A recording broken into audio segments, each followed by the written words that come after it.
Hello, everyone. This is episode 91 of the Thinking LSAT podcast. With me today is Nathan Fox. Oh, by the way, I'm Ben Olson. Nathan, you said you're at your family's house? I am at my mom and dad's place in beautiful Ripon, California, which is in the Central Valley, south of Sacramento, in the land where Trump voters come from. Okay. It's actually called Ripon? Ripon, R-I-P-O-N. You might see Ripon as most people would experience Ripon when they're on their way from San Francisco to Yosemite, and they're just hauling ass past on Highway 120 that goes to Yosemite. And you may or may not see a sign for Ripon. But you probably wouldn't stop here. You'd probably just blink and blast right past it at 70 miles an hour. Okay, yeah, and Yosemite, where is that? Is that isn't that Wyoming or something? Or is that, am I totally You're thinking confused? of Yellowstone, dude. Yosemite's okay. in California. Yosemite is, just up, it's south of Lake Tahoe, and it's up in the Sierra Nevadas. Great. Highly recommended, by the way, if you haven't ever been to Yosemite. Yosemite is pretty awesome. Yeah, I think I have, which makes my confusion even more perplexing, but... Yeah, Yellowstone's in Wyoming. Okay, yeah. Cool. Let me, good. Sorry, let me interrupt for a second. I just have to apologize to the listeners. I'm on the road this week, and I don't have my professional grade recording equipment with me. So if I sound funny, that's because I'm on Wi-Fi, and I'm just using my Mac to record here. So my bad. I'll be back with a real mic on the next episode. Great. Well, we're glad that we can still talk. I'm glad. I don't know who we are, but I'm glad that we can still talk. I'm glad too. I'm speaking on behalf of our listeners, maybe. So today we have a lot of questions, as usual, from listeners, which is great. If you have questions, you can always email us at help@thinkinglsat.com. We got to talk about the full test center situation here. A lot of test centers are full. We want to talk about that. And then we'll probably jump into a logical reasoning question from the June 2007 LSAT. But before we get into that, we do get emails all the time. We've mentioned this before, but from people who are wondering, hey, what class should I take? And just so you know, we do take students as well. We teach our classes, both Nathan in California and I in Washington, D.C., but we also have online classes. And Nathan, I don't know a whole lot about your online class. I know you can do a free one to check things out, right? Yeah. If you go to foxlsat.com/free, that'll take you to a registration page for the 5-hour free class I offer. That free class basically reviews the entire June 2007 LSAT. And then if you like that format, you can sign up. If you choose, you can sign up for my full class, which covers 25 full tests. But it's the exact same format. It's the same format I use in class, which is just we do a lot of timed sections and then we review those sections together. So, if anybody's interested, it's foxlsat.com/free. And that'll take you to a registration page. You just put in your email address, and then you can get 5 hours worth of free instruction. I mean, you'll either love me or hate me within 5 minutes, so it's not a 5-hour investment. But check it out. Watch some of those videos, and if you decide that you like it, then there's plenty of opportunities to sign up for the full-on class, which is that full class is way more than what a live class would be. It's like this immense resource. It would be, I would think, one of the more thorough ways you can possibly prep would be to do an online program that has much more extensive lessons than what you'd get in a live class. Yeah, definitely. Yours sounds like it's the same way, right? Because yours just keeps growing, and it's hours and hours and hours, right, of instruction. That's right. Yeah, in some ways it's a matter of prioritizing, what to look at, but that's absolutely right. There's so many videos every time we talk about one that just adds to the library. So cool. Great. So let's jump into some of these questions. This first one says, hey, Nathan, do you want to read this one? Sure. Hey, Nathan, this is, by the way, just kind of a representative example of lots of emails and contacts that I've been getting from students, which I'm sure you have too, Ben.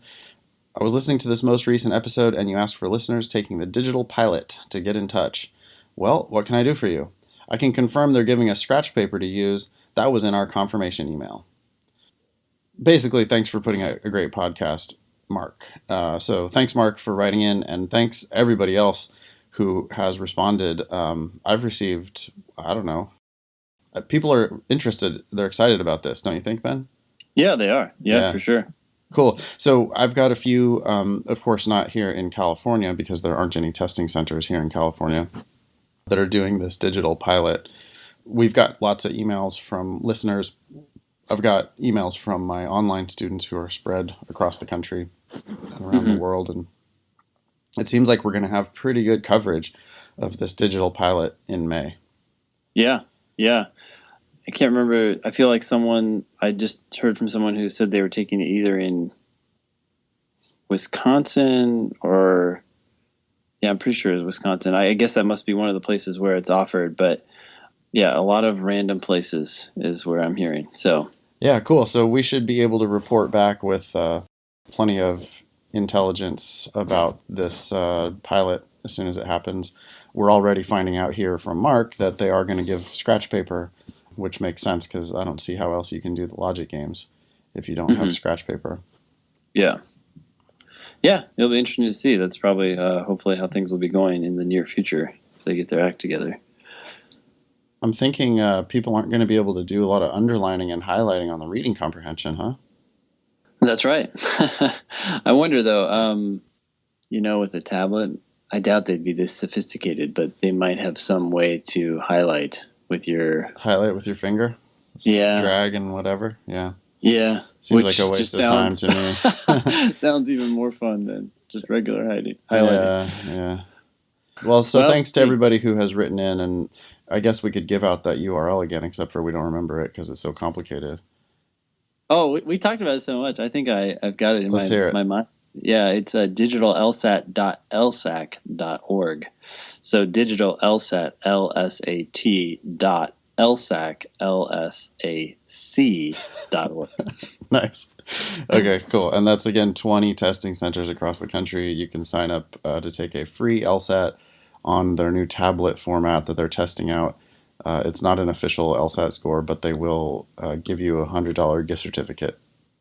And they will give you a brief analysis of your results by telling you what types of questions and so on that you got right and wrong. But they won't, from what I understand, they won't actually give you a score at all. So it's not an official score. It's no score. It's not even an unofficial score. It's not even a practiced anything. Well, whatever. People are doing it to help us anyway. So that's why they're doing it. Thank you, everyone. Yeah, thanks for your help. So this next email has to do with the fact that I have been hearing from a lot of people, you have been hearing from a lot of people, that test centers are full. I mean, this isn't totally, new. Test centers fill up all the time, but the number of test centers that are full is pretty crazy. Here in the DC area, all the test centers are full, and so people are going and taking it in Philly. They're going very far away. I think that's a mistake. Okay. My hypothesis is that it's a mistake because they seem pretty aggressive about opening up new test centers. It depends who you talk to at the LSAC. I think we have other emails that are about this same topic later. I've had people call and say, hey, I want to take it in Las Vegas, but all the testing centers are full in Vegas. What do I do? And the LSAC rep actually told somebody, oh, yeah, just sign up for the waitlist on Vegas because we're going to definitely open up a new testing center. Okay. So then they did that, and then sure enough, they get a new testing center, and now they're automatically enrolled into the one in Vegas. Yeah. Which is where they wanted to be. So if that's the case, then it would be silly to sign up for, somewhere else, like 100 miles away. Because once you do that, then you would have to pay an extra fee, right, to switch back to Vegas if they opened up a Vegas? Yeah, you would. Mm-hmm. Yeah, so that it just, I don't know. I mean, it's unfortunate the way these folks operate, but that's just, I don't know. It's part of the game, I guess. I mean, I guess it depends on how convenient it is to get to Philly. Sometimes, Philly may not be the best example, but sometimes I know that people go home to take the test, Right. wherever they might live. And I think at least the nice thing for people in DC when they do that is that they usually go to a test center that's pretty sparse. There's not that many people there. Yeah. Whereas here, there's a ton of people. So it takes a good hour, sometimes an hour and a half before you can actually start the test. Yeah. So I think there can be some upsides to going to some backwater place to take the test and know where you're going and whatever. Yeah. So that could be fine if you do have a comfortable place to take it. I'm just thinking if you're just I'm picking the next closest geographical thing and it's 100 miles away and I don't know anybody there and I don't know how to get around there, and that just seems like adding stress to your. Sure. Constant advice is to call the LSAC, right? I'm always telling people to get on the phone actually and just call the LSAC, because their websites are really a hassle and it can be hard to figure out what they're doing. But I have had some good results with people calling and saying, hey, I really wanted to take the test in this one place, and then getting the information that we are opening up another one. I have a funny story just from last night, actually, in class about people calling LSAC. The Georgetown was the only test center that was being offered in D.C. for the June LSAT. So there was a lot of test centers in Virginia and Maryland, just outside of D.C. But Georgetown was the only one that was offered in D.C. And for anyone who signed up early, they signed up for Georgetown because, hey, that was the only place to go and it was close. So they signed up for it. And then people started signing up for Georgetown, or they started signing up for the test, and they wanted to find a place. And they said, hey, I can't find any place in D.C., and Georgetown wasn't even listed. So usually what happens, at least from what I understand, is that when a test center fills up, it will show up in your search results, but it will show that it's unavailable. Okay. And people were searching for test centers in D.C., and Georgetown wasn't even showing up, yet other people had registered for Georgetown. So, I heard this and I just figured it was sort of like a glitch in the system or whatever. I don't have a whole lot of faith in their website, as you were just saying. And so it was like, okay, whatever. I mean, those people signed up for Georgetown, so they signed up for Georgetown. But a lot of people have been talking about this, going back and forth about it. And so people started calling LSAC and saying, hey, what's going on?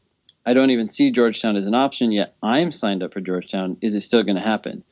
And a lot of reps just said, hey, look, you've got your thing all registered here. You're fine. Basically, stop panicking and get out of here. But they're like, well, this is kind of weird, and can you look into it? And because so many different people called, I mean, there's people in the class, there's friends of the people in the class who are signed up for Georgetown, they're calling, and you get all these different stories, and some reps have been starting to say, wait a sec, oh yeah, there is a problem here. It doesn't look like Georgetown is being even offered as a test center. And so one student last night said that she was talking to this rep, and the rep finally came around and said, look, I think you're right. There really is a problem here. I don't think you're going to be able to take it at Georgetown, even though you're registered there. And she's like, okay, well, what should I do? And the rep said, I don't know what you should do. And then she proceeded to say, if you know anyone else who's taking it at Georgetown, please have them call me. And my student was like, wait, what? Like, you want to do the word of mouth solution here? Like, why don't you just email everyone who signed up supposedly for Georgetown? And it sounds like just yesterday this morning someone talked to them again because of our discussion last night in class, and they had made a little progress on this, and they said they aren't going to do it at Georgetown. So it sounds like it is over. And they're going to try to open up a hotel here and get everyone who has signed up for Georgetown into that hotel. So we'll see what happens. But wow. Super organized. That's amazing. Yeah. No big deal. It's just the entire future of all these people who are signed up. Yeah. And, it's so funny how the LSAC has this huge aversion to taking responsibility for any of this. Yeah. Like, apologizing or admitting that they might have made a mistake. Yeah. I wouldn't be surprised if some people who get messed up by this they just end up saying, well, that's fine. Why don't you just go ahead and take it again in September and maybe even, charge them at first and then waive it when they complain. Yeah, that's their standard thing. There's always the next one. Yeah. You can just re-register for that one. No problem. I wonder how many people they have there, actually. How big of an operation is it? I don't know. I sometimes think it's like one guy behind a curtain. I know, I do get that sense. But then, I mean, you have all these different reps. So. Yeah. Well, it could just be that one guy doing different voices. Yeah, maybe so. So this next letter is pretty long. Yeah. What do you think we should do here? I'll just do it. Let's just do it. Okay. Hello, gentlemen. And then in square brackets, we get a prelude to the whole thing. In square brackets, we get, wow, this letter got out of hand. So if you don't want to read the wall O text, I don't blame you. Just skip to the TLDR section. I was/am really tired and can't seem to stop. Square bracket closed. Okay, so that's the introduction. Now we get the wall O text. It says, I enjoy listening to your podcast, and like others, I tend to listen to it when I'm at work. Just to satisfy your curiosity from episode 84, I work in a law firm. When I'm not tuning into your most recent show, I'm going back and listening to past episodes I missed, as I tend to skip around depending on the topic and how busy I get while working. I'm finally writing you two in order to crystallize some thoughts on the LSAT, the prospect of law school, and maybe get some suggestions from you on a topic that you have likely answered several times in one way or another. Sorry to be a special snowflake, but I'm looking for objectivity, and I can think of no others that can provide it than you guys. Okay, here's the setup, which says you can skip if you want. All right, I'll skim. I'm in my very late 20s, been fighting with myself on whether or not to attend law school since at least the beginning of high school. I'm trying to approach this matter with eyes wide open. I've read blogs, done due diligence on law school transparency, read all kinds of bitter lawyer stories and news articles related to struggling JD graduates and their Starbucks gigs. I've read about the costs of tuition, various financing calculators, and the abysmal financial aid packages and bait-and-switch scholarships. I'm aware that lots of attorneys are notoriously unhappy, burned out, stressed out, and are more prone to substance abuse and suicide than a lot of other white-collar jobs. Okay. I think all true. You're not lying about any of that. Okay. In spite of all this negativity, I have bravely, or perhaps stupidly, decided that, for all my hemming and hawing and deep skepticism toward law school, I still have this unrelenting desire to take this path. You are more than welcome to call me an idiot at this point. Are you going to call him an idiot, Ben? No, I mean, he seems to have done his research, so yeah. If he knows what he's getting into and he still wants to go, then maybe it's the right path for him. Yeah, well, it is the right path for some people. I mean, and it's the perfect only path for some people. So the fact that he's exposed himself to all of the bad stuff, he does seem like his eyes are wide open about this whole thing. Yeah. So if you go through all that, you know what lawyers do, you know how little they make, you know how much debt they have, you know how much drugs they do and how often they kill themselves, then fine, that's good. Like, maybe this is perfect for you. So yeah, no sweat. I currently have a front row seat to the lives of the attorneys in my current firm, which is a smallish firm serving clients in a niche industry. What I have found is that, aside from general disposition and fit with your particular area of law, firm culture is the biggest indicator of whether or not you will like what you do for a living. I can confidently say that of the 13 attorneys in our office, perhaps only one of them seems particularly unhappy with their job. I would say overall everyone is fairly satisfied here, and they more or less have good work-life balance. Compared to my previous legal work environment, which was a small personal injury firm, the two are worlds apart. Working here has helped solidify my confidence in moving forward with this direction, and while I don't see myself making a career as an attorney here, it definitely impacts how selective I would be in the hypothetical event of my going to law school getting a JDS. What do you think about all that? I think that's pretty insightful. The firm, the people you work with, would seem to be a big factor in how happy you are. Yeah. And if you end up working with a lot of attorneys at a big law firm that got in there for the wrong reasons, then it's no surprise that the negativity abounds, right? Yeah. My thoughts on this paragraph, though, I was like, oh, so you're going to work at that firm? Yeah, that's what it sounded like it was going to go to, right? And so then I was like, oh, okay, well, then so you're going to go to a law school that'll get you into that firm, right? Like you know that you'll be able to work at that firm with whatever law school you're going to go to, right? And then you get the, oh, but I'm not going to work here, though. Yeah. And so then it's just, okay, well, that begs the question, where are you going to work? Because if you've told me there's one firm where you definitely aren't going to work because it sounds horrible. That's that personal injury firm. Yeah. And then, but now you liked this firm. Oh, but not enough to actually work there. Well, okay, well then where are you going to work then? Yeah. Because otherwise we just end up back at that same spot. Yeah. Here are my issues currently. I casually studied in 2016. By casual, I mean look at a study book once every couple months. Because I didn't have a sense of urgency and there were other matters preoccupying my time. In January 2017, I resolved to take it more seriously. I would either read for an hour a night for a minimum of 4 nights a week, in the beginning doing it nearly every night. And once I finally finished my study book, started moving on to practice tests. I mean, that sounds like a waste of time, huh, Ben? Yeah, do those at the same time. Yeah, stop reading so much theory and just dive into some tests. You should really be doing at least 35-minute sections right away from the very beginning of your prep. It's such a waste of time to just be reading this study book for weeks on end. Anyway, I managed to acquire 40 tests some years ago. They're the older ones. And I would try to work through one a week untimed. Okay, stop doing that as well, people. Stop it. I don't care. It's so irritating. It's irritating to me, Ben. I'm sorry. I'm not trying to be a dick.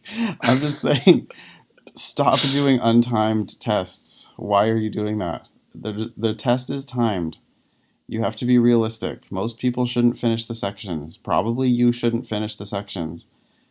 But put a timer on and just go calmly and carefully and focus on getting them right. And when the time's up, you'll see how far you got. But I don't care. I don't know why you're doing untimed practice. It's a waste of time. I think sometimes they might hear our emphasis on accuracy and feel like, okay, well, time isn't an issue, so I should do it untimed. But what you're missing out on is the opportunity to resist being sucked into the whole time vortex, right? Like if you take a timed section and you focus on accuracy and you don't rush, then you're basically training yourself to resist the watch or being affected by the watch. And that's something you absolutely have to get good at, because when you do start timing yourself, hopefully not on test day, hopefully a lot sooner than that, you're going to freak out about the time. Everyone does. Yeah, that's exactly right. You need to time yourself so that you can learn to ignore the time. Beginning in February, my method was such. I would set a timer for 35 minutes and work through a section to see how far I would get. At the end of 35 minutes, I drew a line on my bubble sheet between the last question I answered and the question I did not get to mark my progress, then worked through the rest of the questions. I wasn't working on speed. It was simply more of another way to measure improvement. I would then have my fiancé score the section in another room. Then I would review the questions I got wrong and try to figure out the right answer instead. Okay, yeah.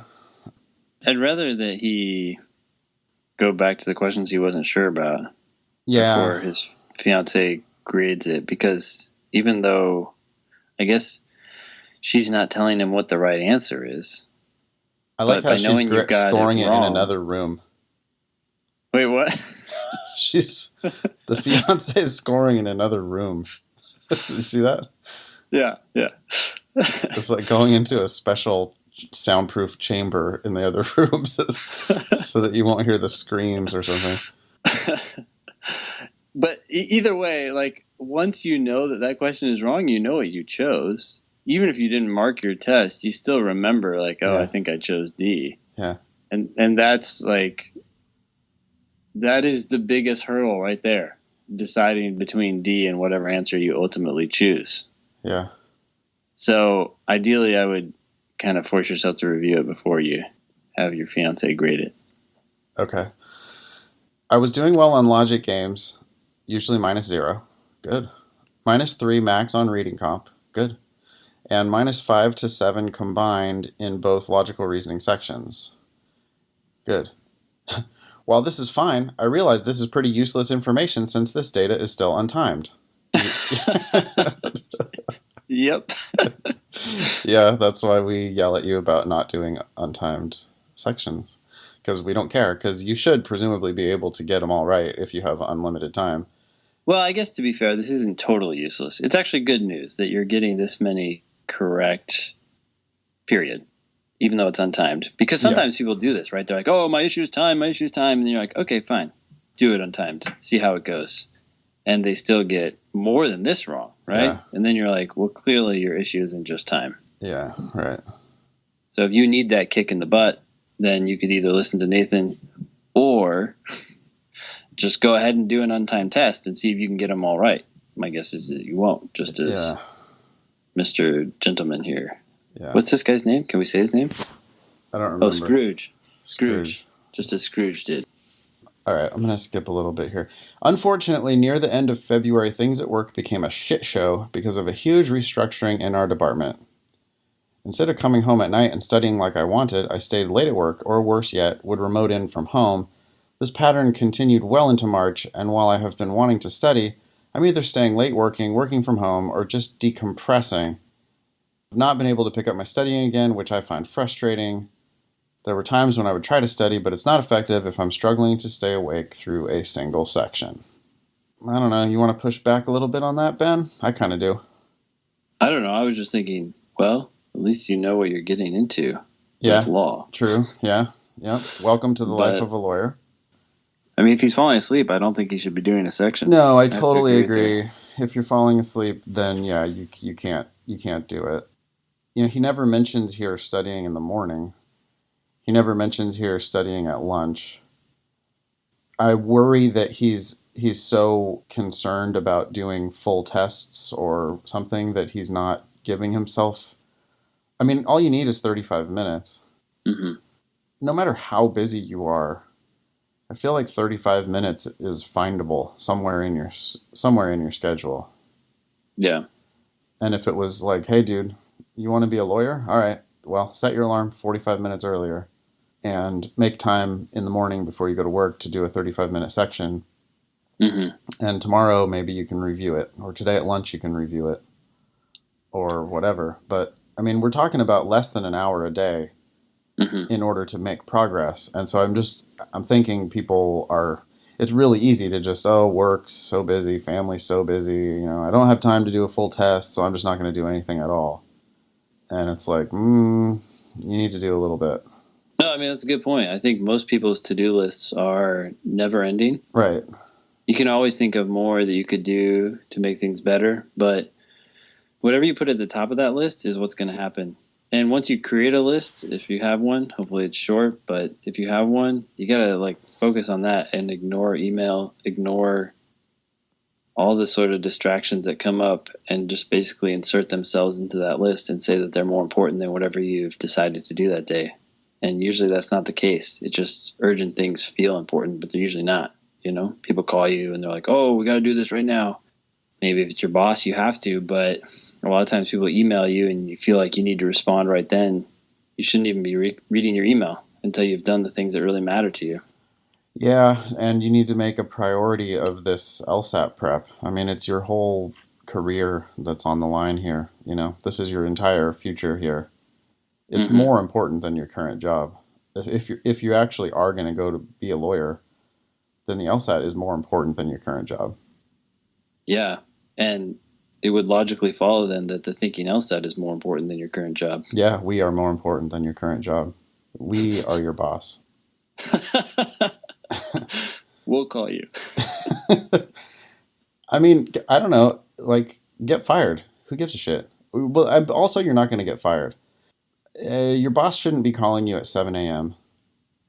And if you got up a little bit earlier and took your timed section at 7 a.m. before you go to work, where you're not going to get distracted there. You got to, I guess just what we're talking about is making it your priority, like really like top of the list kind of thing. Yeah. It's worth hundreds of thousands of dollars, and it's going to impact your entire career, where, this kind of school you go to and how much debt you have is just immensely important. Mm-hmm. So your stupid job that you have now, I mean, I don't know why you're letting that interfere. I mean, I get it. You're a good guy and you're a good employee, and you don't want to get fired. But I mean, are you really going to get fired because of you took a little time in the morning to do a 35-minute section? I kind of doubt it. Anyway, now it's April and I want to get started again, but work is still a mess, and I fear I will lack the discipline to stay on my study schedule. While I have not yet signed up for any test, I was hoping to gauge my progress with a full practice test this month in order to decide if I want to try for June. Are you getting frustrated, Ben?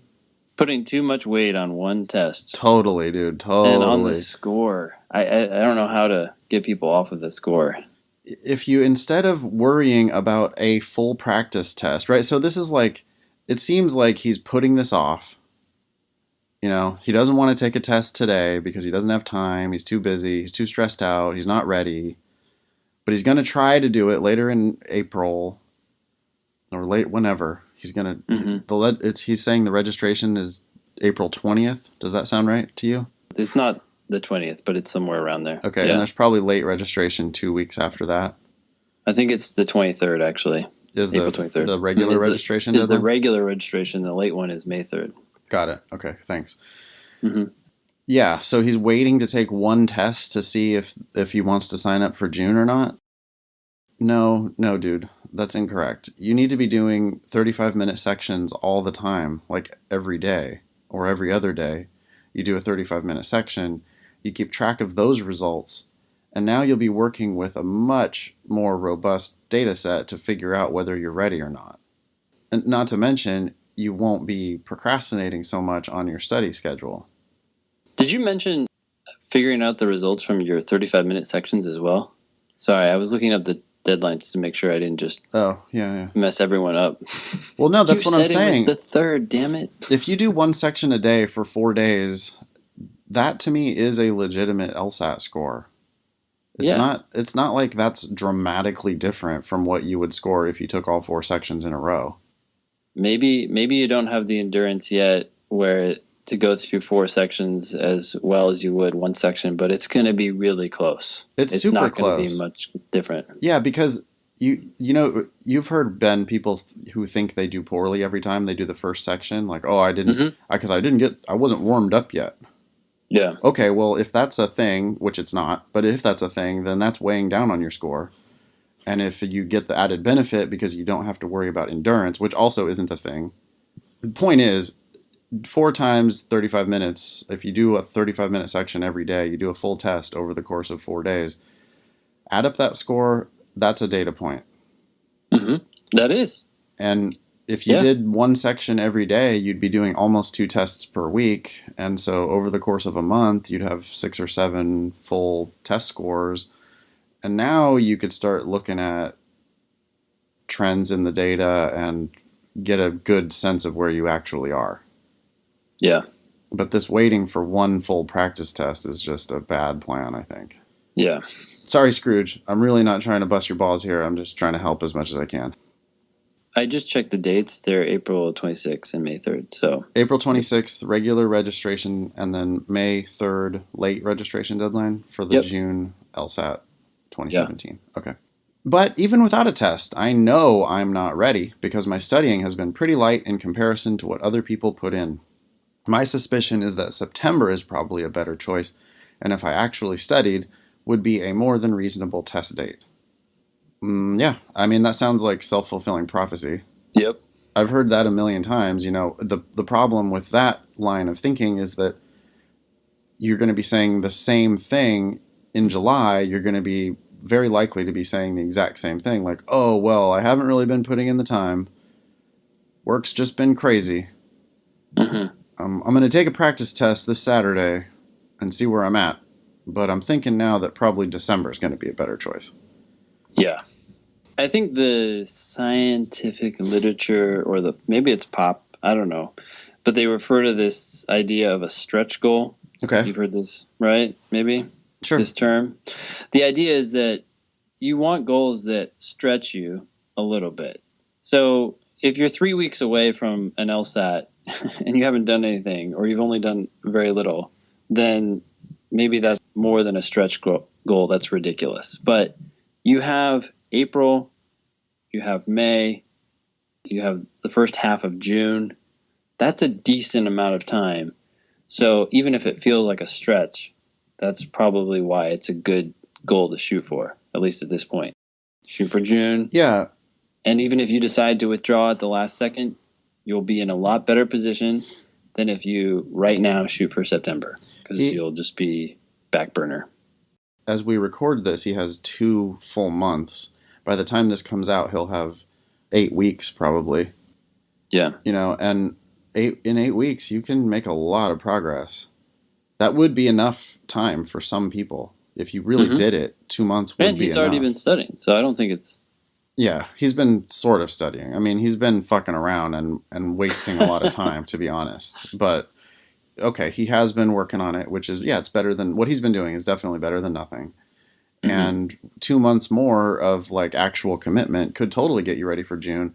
And then, worst case scenario, you withdraw from the June exam, and you are now way better equipped to take it in September. Mm-hmm. I can already hear the rejoinder. Why are you taking so long to study? Why don't you just go ahead and do it and get it over with?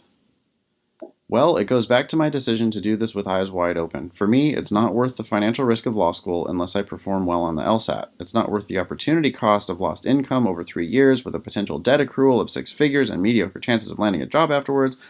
Law school for me is only worth it if I have it nearly, if not completely paid for. This means I have to kill the LSAT. What do you think about that paragraph, Ben? That didn't answer the question that was posed at the beginning of the paragraph. Yeah. Because you're not... I mean, what we're really upset about here is that he hasn't really been studying properly. He hasn't been studying consistently. He hasn't been doing 35-minute sections. So that's the part that I'm mad about. I mean... You can stretch this out for 6 months or a year if you want, and I absolutely believe you should get the very best LSAT score you can for all the reasons Scrooge is citing. That's all very good thinking. But none of that is an excuse for, inefficient / procrastination on the studying. The other thing here, too, is I think just by honestly going for the next LSAT, because you have a reasonable amount of time to do that, 8 weeks, I think it's gonna be a better experience for you. I think if you shoot for September, you're just gonna continue doing what you've been doing, maybe a little bit more, because you're starting to talk about it more and think about it more. But in essence, you're not gonna make the progress you would have made. We're not saying that you should definitely take it in June, but you should plan on it and think that you are until you know that you shouldn't. Yeah. People love to just, I don't know, what is that? It's almost like masochism, because don't you want to just do this and get it over with and put it behind you? Yeah. Get the best score you can and be done with it? I don't know why you would be sneaking up on it for like you're doing a stealth sneak attack on the LSAT by sort of studying, but not. I mean, it kind of sounds like you're making yourself miserable by procrastinating and thinking about it so much, but then not actually doing it. I don't know. Yeah. Putting off the inevitable. I don't work in Silicon Valley, but I've heard the idea that if you're not breaking things, you're not moving fast enough. Oh, wow. Okay. And I think that is applicable here. If you're not getting to the June test and then being like, dang, I need to wait and take it in September. But you had tried. If you're not coming up against the wall and then being like, well, maybe I should take the next one at the last moment, then you probably weren't moving fast enough, right? Or trying to. You were dragging it out, and I think there's something to be said about that. If you want to get things done, then you set stretch goals, not super easy, lame goals. Yeah, well, continue on in the wall O text. It says, Ah, you say, that's well and good, but why are you taking so long? It's not doing you any favors. Do you know what we're going to say to everything? He's been listening to a lot of podcasts, so he knows exactly what we're going to say. It may be that extending my study time won't benefit me in the long run, but the reason is stated previously. I'm in no rush. Even if I took the LSAT in June, the earliest I could matriculate, all things going as they should, would be fall of 2019. I can't matriculate until then because my fiance will not graduate from college until fall 2018 at the earliest, but likely spring 2019. My current role is to keep a roof over our heads by paying the bills. Until he graduates and finds work, I can't consider quitting mine to go back to school. Okay, so still, why not just get the LSAT behind you now? I mean, some people need to take the LSAT 3 times.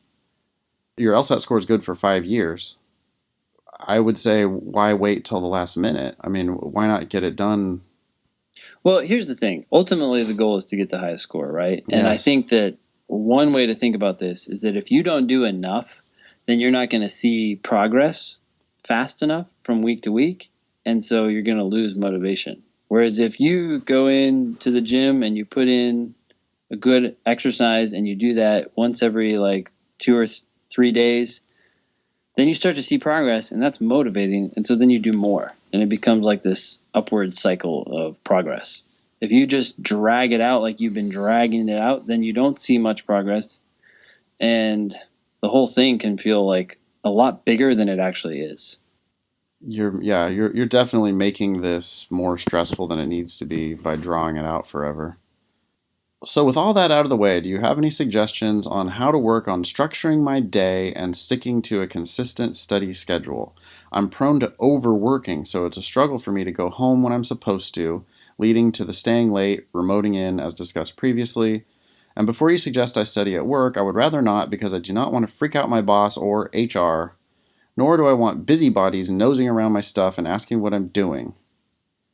Should I shoot for the September test based on my lengthy explanation? There's a lot of conflicting advice about how long to study for, both in hours and days and months. I realize my time horizon is much longer than most, so I do not expect myself to study for multiple hours every night for the next 4 months. But I can't help but wonder if my shorter study sessions will be effective enough to achieve my goals in that same time frame.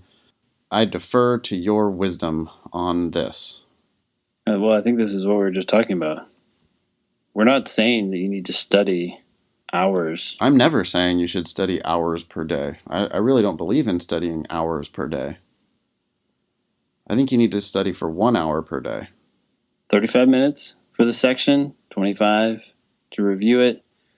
If you're getting a lot wrong, then maybe you need more time, but then you just pick it up the next day, wherever you left off. If you're getting a lot wrong, then you're not doing it right either. You shouldn't be missing very many questions on the ones you attempt. During that 35 minutes, your goal is, I'm going to get these right. I'm going to get them all right. So then when you review, there should only be a couple that you missed because you essentially figured them out during the 35 minutes. But yeah, okay, you made a couple mistakes. Then you spend that 25 minutes making sure that you understand your mistakes, understand the ones that maybe, there were some that you feel like you guessed right on. You could review those ones as well. Review the questions you weren't sure about, review the questions you missed, and wrap it up, and that's good. And it's 1 hour. I don't need 4 hours today. I need an hour a day for the next 4 days. Yeah, I guess I'm just thinking about people who say maybe do 14 questions in 35 minutes. They have another 10 questions to go when they're done with that. In that exact situation, if you're only getting to 14 questions, then I don't really need you to do question number 24 ever. Wait till you're getting...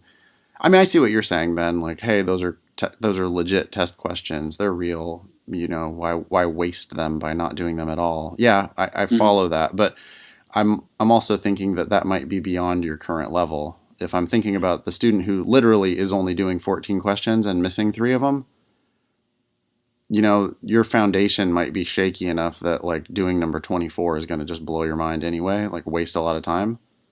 Yeah. It depends on who you are, depends on how much time you have, but I'm actually fine with people not doing the ones they don't get to. Again, and this is more advice for like the 1/3 135 scorer or the 140 scorer. Yeah. Because that student probably is scoring 140, 145, right? If they're only doing 14 questions, unless they're getting them all right. If they're getting them all right, then good. But if you're doing 14 and missing 3 or 4 of them, that question 24 is like the differentiator between a 155 or a 165 and a 166. You know, it's not the differentiator between your current 145 and your 146. So I just don't want you to be doing questions that are presumably like out of your level anyway. Well, I agree with you, especially for people who are in the 130s, 140s. I think once you start getting into the 150s, then you should be able to understand every question. Yeah. Yeah. I mean, maybe, you don't get to them in the time. That's fine. So maybe the next day you look at them. But I think they can be valuable because they're so hard and you have to like kind of rack your brain. It'll make the easier ones easier as you start to understand them. But like you said, if you can't even get your mind wrapped around them, then no, that's just going to make things worse. You want like just right challenges, right? You want stuff that you can actually be successful on. So, like logic games, I pretty steadily give the advice that if you're in single digits in the logic games, I don't really need you doing game 3 and game 4 all that often. There's certain games that are just going to be so hard for you. If you haven't really been able to unlock the super easy ones, then I feel like the harder ones, the hardest ones, all they're going to do is frustrate you. So anyway, back to Scrooge. Our advice for Scrooge, I think, yes, shorter study sessions will be effective. And in fact, that's all Ben and I ever really recommend is just shorter study sessions. So I think you're procrastinating, giving yourself an excuse by saying, oh, well, I don't have 4 hours today, so I'm going to do none. And you need to be giving us your hour a day. Also, seems like, shooting for that June test would give you some motivation. If not, for sure be shooting for that September test. I mean, I can't imagine why you wouldn't want to have September, be planning on taking it in September for sure, right? Yeah. Take it in September, December as a backup, and just be done with it. Like we like having you as a listener, but it just seems miserable to study for the LSAT for 3 years if you don't need to. I'd agree. Is that it for Scrooge? I think so. Okay. Yeah, let's go to Anthony. Anthony has a question about your interview with Chantal. Yes. I was not on that episode, no, so actually, and I never had a chance to listen to it, so I'll let you take this one. Yeah, so Anthony writes in and just wants a clarification. Listening to the episode from March 6th with Chantal, in which you guys discussed the public service loan forgiveness program, she was discussing how the debt that gets discharged at the end of 10 years, or 120 payments, counts as taxable income. I just wanted to point out that for particularly the Public Service Loan Forgiveness Program, the PSLF, that discharged debt is actually exempt from income taxes. So Chantal was warning about how a lot of these loan forgiveness programs end up giving you this giant tax bill at the end when the loan gets forgiven. But Anthony's pointing out that currently for the PSLF that actually is exempt from federal income tax. Okay. I sent it to Chantal and she responded at length. She said, yes, I believe I mentioned that the program is tax exempt, but that only applies to people working in public interest. Also, I said I was unsure what the future of that would be. She says, my intuition was correct since the Department of Education is giving those that officially qualify for discharge under that program the complete runaround. They've been sending people letters revoking their status right before they qualify for discharge. Very nice of them. She provides a link to a piece by NPR.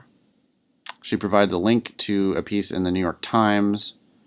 She says, I expect students who are eligible for discharge after 10 years to be denied this discharge. This whole situation is a massive mess, and if students aren't allowed to discharge their debts after working in public interest, I wouldn't be surprised if we see lawsuits. For everyone else that discharges under the standard repayment program, which is between 20 to 30 years depending on your repayment plan, the forgiveness is taxable income. No question about that. Hope I answered your question. Thanks, Chantal. So yeah, thanks again, Chantal, for participating in this conversation, being on the show, and responding to Anthony's email. We'll post those links in the show notes. It does seem like it's a big mess. I know people who, just to be clear, to qualify for that public interest loan forgiveness, you have to work steadily in the public interest with all sorts of other restrictions, like how much money you can make while you're doing it. It could be a massive disaster if you all of a sudden don't qualify for that program anymore. And many people shift gears too. One thing, young people don't recognize how much they're going to change over the next 5 or 10 years of their lives. And I get it that you're a social justice warrior right now, and you're going to go whatever you're going to do, save somebody. And I believe you today, but 10 years from now, you may or may not still be on that same path.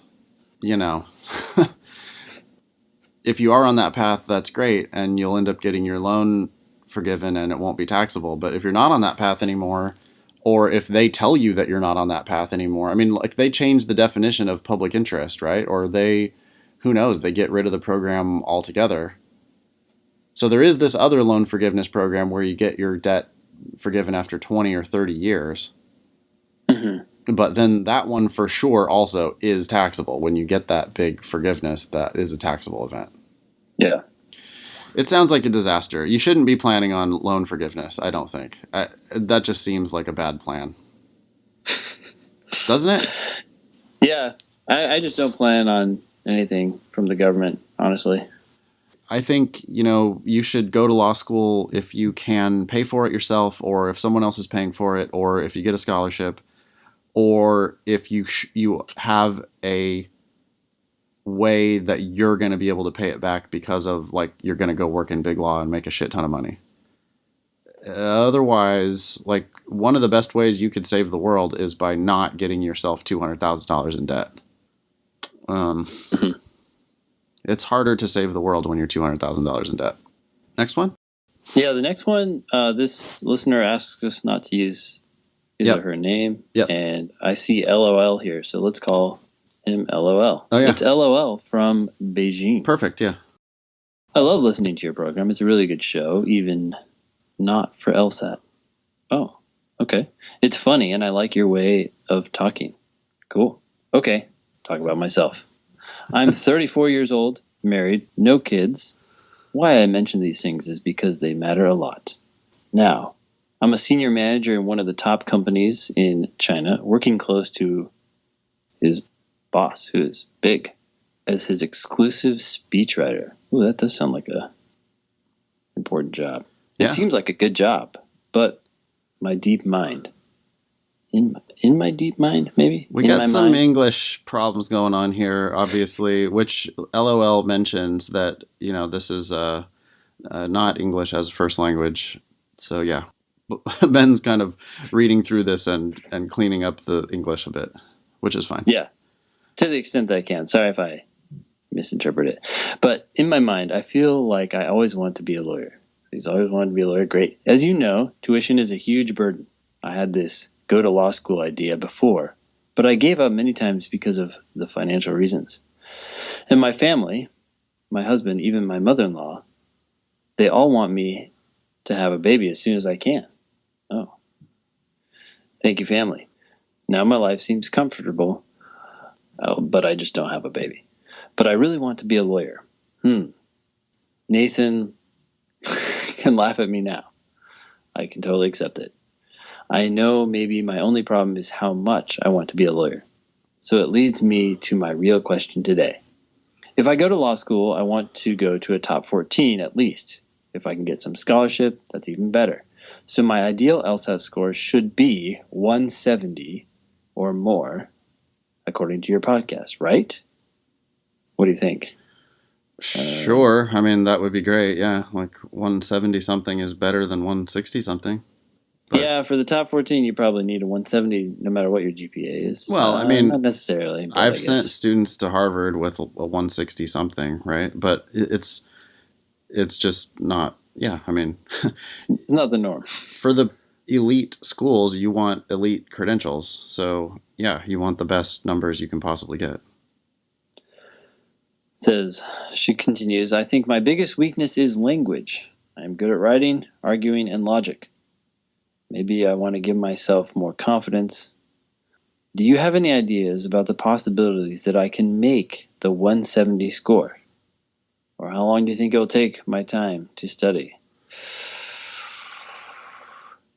I have no idea.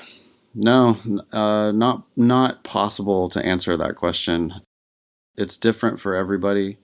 And to be perfectly clear, some people will never score 170 something, even if they studied for the rest of their life for the LSAT. Yeah, we should clarify that, because that is like, wouldn't you say that's the most common question you get from new people who are looking to take a class? Yeah, just tell me what I need to do to get to 175. I'll do anything. I got unlimited work ethic, and I'll just tell me what to do to get to 175. Yeah, that or 170. Like 170 is this kind of magical number I think that people like to break, and they're like, "Well, what's my likelihood?" And I always like to start that conversation by saying, "Look, if you get a 170, that means that you're in the top 3% of all test takers. So right now, it doesn't matter if we don't know anything about you, nothing. You have a 3% chance of getting there. Most people would consider that not good. Not good odds, right? Now, of course, if you come in and you say, well, I just took a test and my diagnostic was a 165, then I'm like, wow, you're really close to it. Yeah, because it's like almost a Bayesian thing at that point, right? The prior presumption is, hey, 3 out of 100 people are going to score 170 or higher. So are you in that 3 or are you in that 97? If I don't know anything about you, I'm going to have to assume you're in that 97, probably not in the 3. But I'm going to revise that assumption very quickly if you say, hey, I got a cold 165 on my first practice test. I got a 165. Then I'm almost like, well, most people can improve their LSAT score by 10 points. If I assume that you are most people and you started with a 165, but you're going to improve like most people will be able to improve, then I would almost guarantee that you can get into the 170s with a cold 165. Yeah. So, yeah. And I don't think, do we get a... LOL does not provide us with a starting score, so we have no really idea. I mean, what we do have is an email with, dozens of grammatical problems in English, which it's English as a second language, so of course it's got grammatical problems. Yeah. But the LSAT's in English, and so, my presumption would be, man, trying to get to 170 something when you're having kind of English problems that's potentially very difficult. Yeah. I mean, I don't doubt LOL's work ethic. I don't doubt if you commit to this, anything is possible.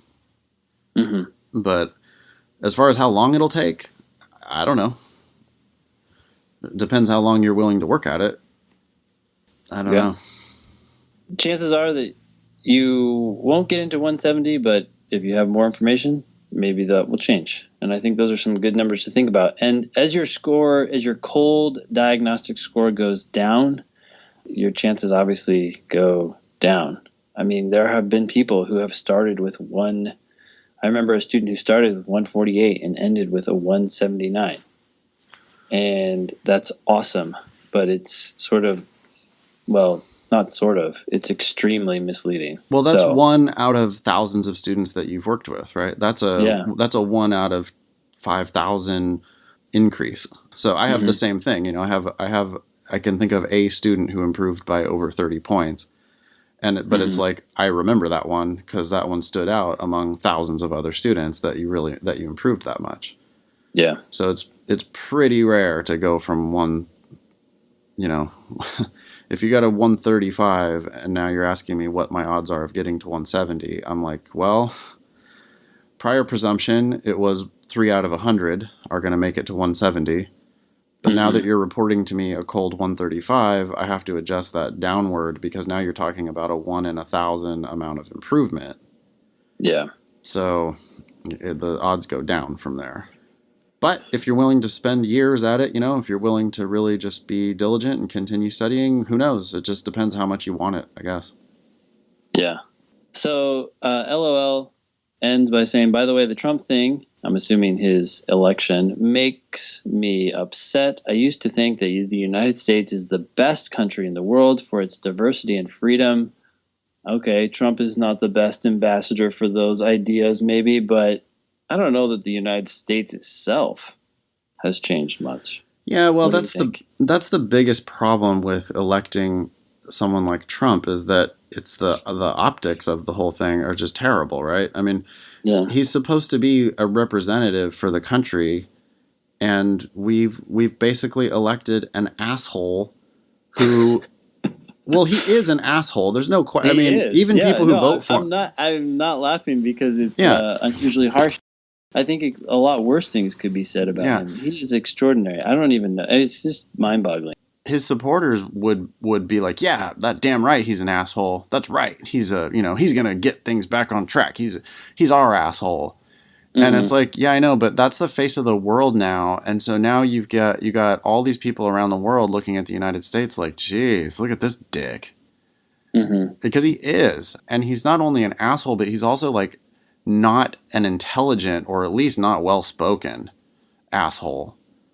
Yeah. So it's like, this is our president, and he like can't speak in proper sentences, can't. It's just so embarrassing. So anyways, I apologize to all of our especially international listeners. I apologize for this buffoon. But yeah, Ben, to get back to Ben's point, I mean, on the day-to-day, with the 300 million Americans, I don't know that Trump's presidency has changed anything about the way I interact with people on the street. Do you feel like there's less diversity now in America? No. I don't feel like there's less diversity. I don't feel like there's less freedom. I feel like there's an idiot in the White House who does a lot of posturing, but I don't know that certainly has not killed the American dream.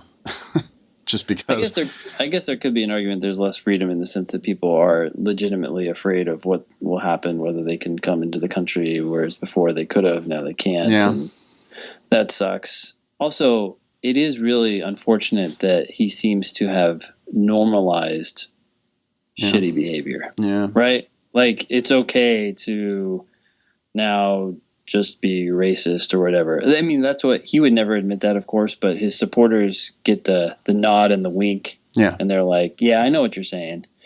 And that sucks. But I think the good thing is that two things happen when someone has a certain behavior. I think I might have mentioned this before, but if someone has a sort of a reprehensible behavior, or you find it reprehensible, you actually become less like that behavior. Yeah. So if someone is a jerk and you find that abhorrent, you become less of a jerk. But if you at all have any sort of respect for that behavior, then you become more of a jerk. So that could slightly explain the increased divide in America, because everyone who looks at this and thinks it's ridiculous is probably becoming better slightly. Yeah. And like, I want to avoid anything that's remotely similar to that. Whereas everyone else, his hopefully a minority of supporters, are probably becoming worse. Like, oh, this is fine. I can be a jerk and stand up for my beliefs or whatever they think. Yeah. Yeah. Anyways, we should remind our especially international listeners that the United States does not elect presidents for life, and you're not able to be president for life in the United States. We've had shitty presidents before. Even if Trump wins re-election, which is by no means certain, he will still only be president for 8 years. And 8 years is just not that long in the grand scheme of things. We've been around for a couple hundred years now, and we've had several assholes as president. Mm-hmm. So, it's like, sure, it could be dark days now, but it'll pass, and we'll have somebody better in there before too long. So take a deep breath. It's funny because like 20-somethings can't comprehend that, right? They don't wrap their head around. It's like, it always just seems like whatever it is right now is just everything. Mm-hmm. But I don't know. I expect It's relativity. Things are going to swing back the other way.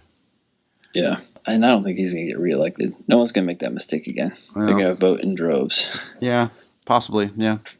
So this last email is by, please don't use my real name, Smiley. Okay. Please don't use my real name. Smiley says, "Hey, Ben and Nathan. I'm an LSAT instructor and a new listener of your podcast with a 179 and a 378 from a top 10 liberal arts school. I've never really seriously considered law school, as my nightmare is finding myself miserable and in serious debt 1 year into law school." Yep.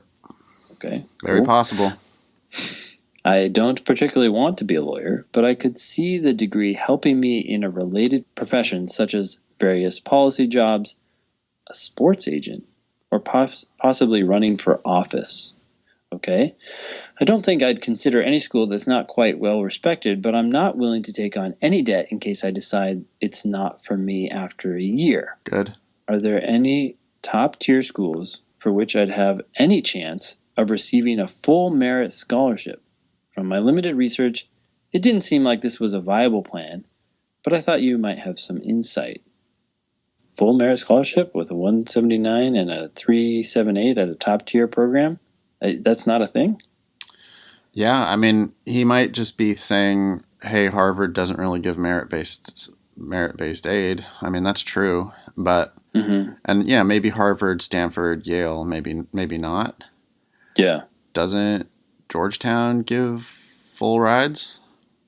I'm pretty sure they do, and I thought I was just talking to someone at Columbia. I know Columbia does, yeah. So there's got to be some good schools that do, at least. I know UCLA does. You know, he uses this top tier language, which we don't know. It's different people draw the tiers in different ways. But I would just say apply broadly. If you really want to go to, if you're thinking this is a thing you want to check out and you've got your 179 and your 3.78, so it's going to be, you're going to get great offers. If you apply broadly and if you negotiate those offers, I'd be surprised if you don't end up getting serious help. Well, yeah, what am I talking about? I've had people go to Berkeley on a full ride. Yeah. So that's top 14. I don't know how top tier you need to be here, but boy, I hope Berkeley's a good enough law school for you. I don't know. I mean, especially if he's just planning to use it as a degree to help in a related profession. Well, in a related profession, they're not going to care about what the exact law school ranking is. They're just going to care about whether they've heard of the school or not. Have they heard of Berkeley? Yes. So it's fine. I'm glad that Please Don't Use My Real Name, Smiley Face, is looking at not going into debt here, because all of this talk about I don't particularly want to be a lawyer, I mean, that's like, then absolutely do not borrow money. Yeah. I could see the degree helping me in a related profession. You could see it helping you in a related profession. Okay, cool. But then don't pay for it, though. Like, get it for free, and then hopefully it will help you in a related profession. And then it's all over the map here with various policy jobs, a sports agent, or possibly running for office. Ooh, okay. I mean, sure, theoretically, all those things are possible with a JD, but just don't go into debt for a JD in order to pursue these, all these random different things. It's great that you've got all these different things on your radar, and you should definitely check them out, but you should not go $200,000 in debt in order to check these out. Yeah. And yeah, we have seen people with full rides in the top 14. So I would say with your credentials, I mean, if anybody's going to get that offer, it's a 179 and a 3.78 from a top 10 liberal arts school. Yep. So I would say absolutely yes. Just make sure you apply to 15, 20 schools, spread it widely so that you can get yourself these good offers. And when the offers come in, remember that you can negotiate those offers and get even better deals. Yeah, and I think what's implied there with your suggestion of 15, 20 schools is that he might be applying to schools that he doesn't want to go to because they're not in his, quote, top tier. But that's fine, because you get a full ride to one of those schools, and maybe you can use that to edge out a full ride at a school that you do want to go to. Yeah, if UCLA is on your list, which, I understand it's outside the top 14, so maybe you would never deign to go to a school as shitty as UCLA, which, by the way... What? Our poor listeners. They're like, that's not what I meant at all. Well, but that is what some people say, though, so I know that's how people are. That is how people are, and it's pretty disgusting. But yeah, I hear you. Even if UCLA, let's say UCLA is on your list. By the way, it's the best law school within hundreds of miles, and people absolutely do go from UCLA into, big law jobs and all that stuff. So yes, UCLA is a fine law school. If UCLA is on your list, then I absolutely think you should also apply to USC and UC Irvine so that you can get yourself into better negotiating position with UCLA. So, yeah. So even if you have no intention of going to UC Irvine, I would throw in that application anyway, get a good offer from Irvine, and use that offer to negotiate with UCLA. Yep. Okay. So thanks. Please don't use my real name. I wonder who he teaches for. Yeah, I did want to know that. All right. Boy, we made it through the emails. Oh, I should say, by the way, too, please don't use my real name, Smiley. No matter where you're teaching, you do need to put the Thinking LSAT on your whiteboard. Yeah, Thinking LSAT podcast. Just put it up there on the first night of class, and maybe every night of class at the beginning, and talk about what we talked about on the recent episodes of the show. Yeah, maybe the first half of the class. You could just talk. That. Well, you could bring speakers in and play it. Sure. Yeah. That's a good idea. That is a great idea. Okay. Thanks. Thanks. Please don't use my real name, Smiley. So we're going to jump into the June 2007 LSAT, which you can just Google and download. We also included in the show notes. We are in section 3, question 23. And do you want to read this? Sure.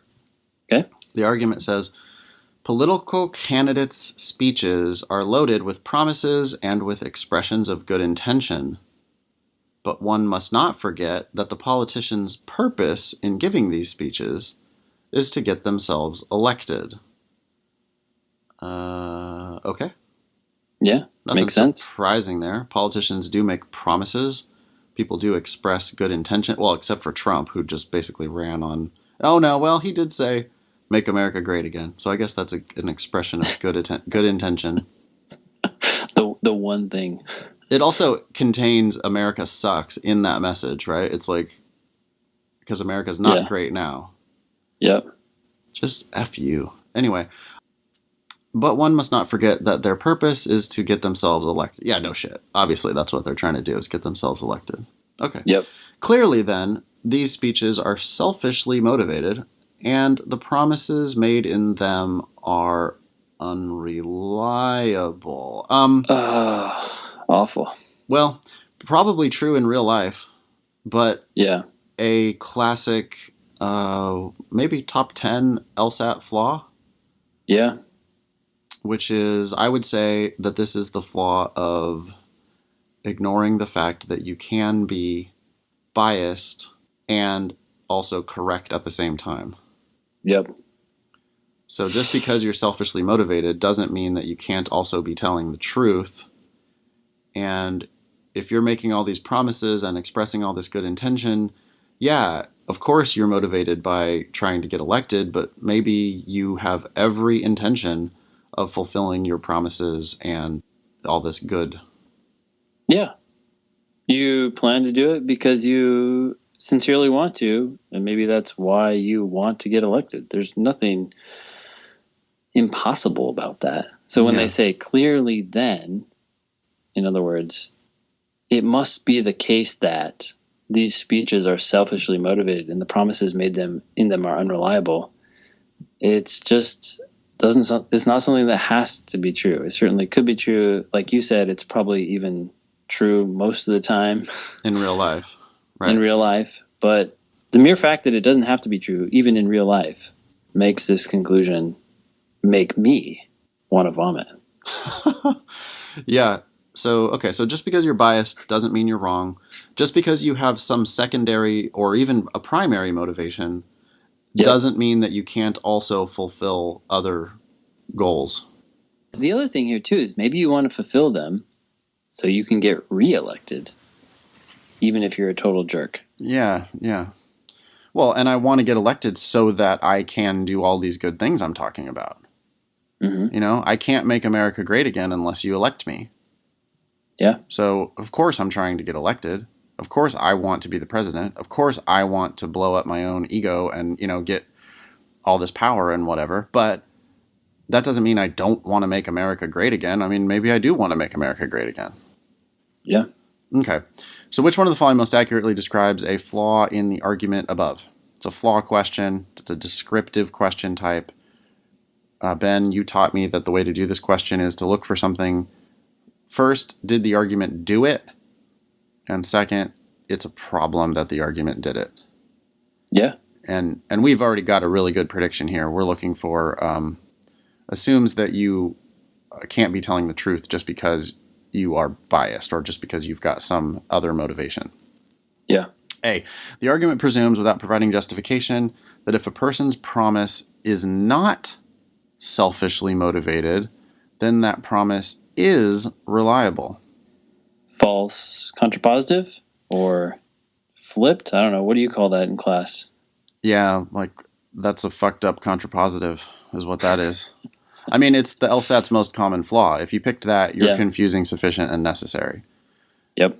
So the answer is not A. B, just to clarify, the person was assuming that if something is selfishly motivated, then the promises that person makes will be unreliable. Will be not reliable. But this is just the negation of that. Yep. Which is not what we were looking for. B, the argument presumes without providing justification that promises made for selfish reasons are never kept.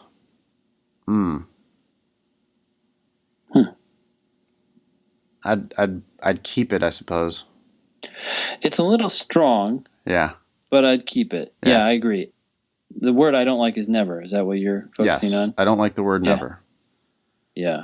Because when it says presumes without providing justification, that means that the argument is necessarily assuming this. And it does seem to be assuming this, but is it assuming it for all cases? I don't know. Yeah, I'd keep it open. Yeah. I think we're in the same boat. Okay. C, the argument confuses an effect with a cause. No, we know what that flaw looks like, and that was not the flaw here. To make C the answer, it would have to be like, I went to the hospital and I noticed there were a whole bunch of sick people there. Therefore, the hospital makes people sick. Yeah. That's confusing cause for effect, because probably no, they were sick. That's why they're at the hospital, not the hospital is making them sick. Okay, so it's not C. D, the argument overlooks the fact that a promise need not be unreliable just because the person who made it had an ulterior motive for doing so. That sounds... got some double negatives in there.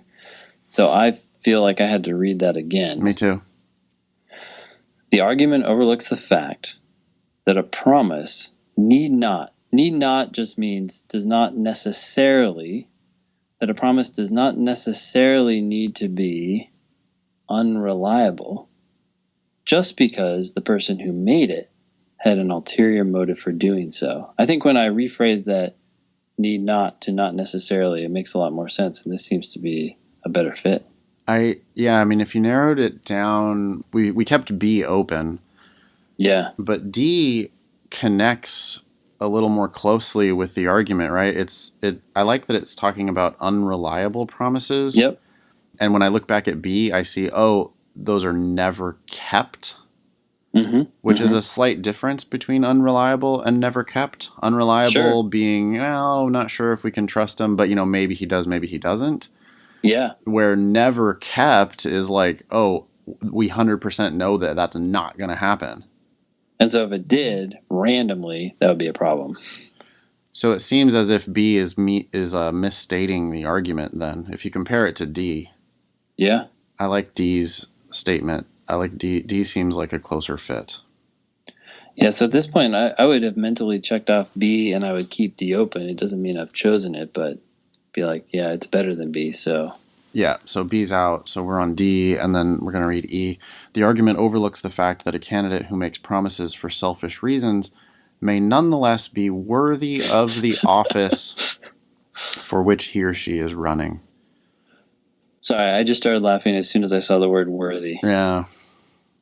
Yeah, it's not about that. It's about whether these campaign promises are reliable or not. This actually, I think this answer choice is interesting. The test writers are targeting people who aren't reading the passage carefully enough. Yeah. They're just reading it and then sort of jumping to their own conclusion, probably because they're going fast. And they think this is about whether or not the person should be or shouldn't be elected, as opposed to just the more specific point, will their promises be reliable or not? Right. Yeah, E's kind of beside the point. D was really a good connection with our objection. D does seem to be fairly describing the flaw that, hey, wait a minute, my objection here was, hey, wait a minute, just because they're selfishly motivated doesn't mean you can't rely on them. And I think that's what D is saying. So number 23, we got to pick D. B was a pretty nice trap there. If you don't read all 5 answers, I could absolutely see you picking B and moving on. I'm thinking about the student in the last 5 minutes who decides to try to do 5 questions or to try to do 4 questions in 5 minutes. Like, oh, I'm smart though. I can just blaze through these and figure them out. Yeah, I'm gonna crank it through. And then you spend a minute on number 23, but you needed to spend a minute and a half on number 23 because you spend a minute just enough to find the second best answer. Yeah. B, and you don't take the time to parse out D, or don't take the time to even read D. And they are going to trap you if you don't read all 5 answers. Yeah, and if the need not phrasing messed you up here, I think that was what the test writers were trying to do, is trying to hide the correct answer in a jarble of words. Yeah. Just remember to replace need not with not necessarily. Yeah. Basically, D is, hey, the argument has assumed. If you could replace overlooks the fact that a promise need not be. Mm-hmm. You could replace all that with assumes that it is. Yep. Right? So basically D is saying the argument assumes that a promise is unreliable just because the person who made it had an ulterior motive. Yeah. That's exactly what it did. Yeah. So, by overlooking the fact, by not considering that it doesn't need to be there. That's like a triple negative. Yeah. Overlooks the fact these guys are pretty good. I don't know how they come up with this stuff. Unreliable. Yeah, triple negative, I guess. Okay, cool. So 23D. Anything else, Ben, before we wrap up today? No. Just email us your questions at help@thinkinglsat.com. You can also post questions on thinkinglsat.com. That's where we post the show notes as well as the episodes, and people will leave comments there all the time. What else can you do? You can tweet us at thinkinglsat, Nathan at nfox. Is that right? Yeah, at nfox on Twitter. Yeah. Mm-hmm.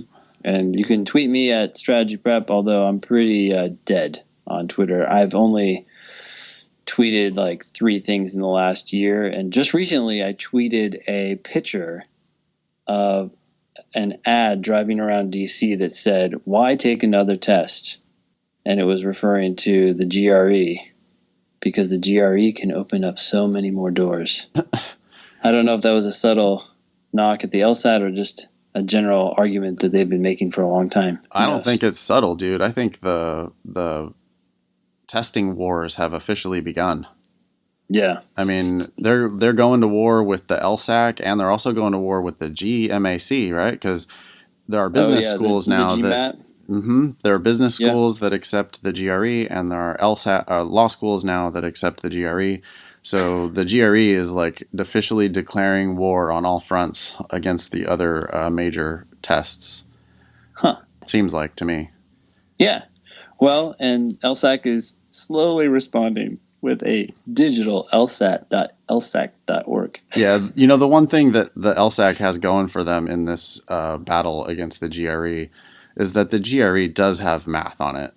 And every time I get worried that like the LSAT is going to go away and I'm going to lose my awesome job, then I remind myself that the GRE has math on it, and then I feel better because I know that, if I look around my class, like I even mentioned it in my class, I talk about the, of course, because people want to know about this new news with Harvard accepting the GRE and now Yale accepting the GRE. And I talk about it in my class, and the second I mention to them that there's a quantitative component of the GRE, I can just see like 3/4 of the class is like, nope, not doing that. Definitely not doing that. So yeah, that's interesting. I just read something the other day that said that the GRE, the highest score you can get on the quant section is it's a perfect score, but it will put you in the 97th percentile because 3% of test takers get a perfect score in the quant. And so there's not a good way of distinguishing top tier candidates like there is with the LSAT. There's such a spread from 170 to 180 that you can get a 97th percentile, 98th percentile, 99th percentile, 99.2 percentile. Well, why don't they make the math harder? Yeah, it's bizarre. I don't know. Maybe because they're trying to accommodate so many people, but it still doesn't seem like that hard to make it a little bit harder, or at least the last few questions for those people who are so good at the math. But it's weird because the schools that are accepting the GRE, Harvard and now Yale, at least temporarily, are the ones that would benefit most from that stratification. Yeah. So anyways, I don't know what that means. But interesting. Well, we will continue to report back on whether other schools follow suit. I haven't heard any new ones in the last week. Have you? No. Okay. So it could be that the other schools are going to wait out Harvard and Yale and see how it goes for them before they also start accepting the GRE. Or there could be an avalanche of them in the next month. Who knows? Who knows? Yeah. Awesome. Well, thanks, everyone. Yeah, we'll see you next week. Yeah, thanks, Ben. Thanks, everybody else. Talk to you soon.